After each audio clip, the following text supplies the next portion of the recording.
Yan, good morning po mga guys. Late upload po tayo mga guys. Magakat po tayo ng kingfish or tanigi po ang tawag sa atin mga guys. Bali polkly lang po siya mga guys. Panoorin nyo po mga guys kung paano mag-cut ng kingfish o mag-slice ng kingfish or tanigi po. Ayan po. Ayan po siya mga guys. Alisin muna natin yung bituka o kaya yung hasang. Ayan yung laman loob po.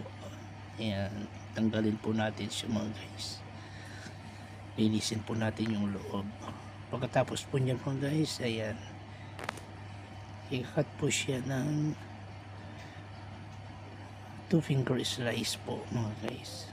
Ayan. Ayan po. Ayan po. Don't forget to like, subscribe and share my YouTube channel mga guys. Maraming salamat po. Ayan. 2 finger slice po siya. Thank you po. Maraming salamat po mga guys. God bless all. God bless you.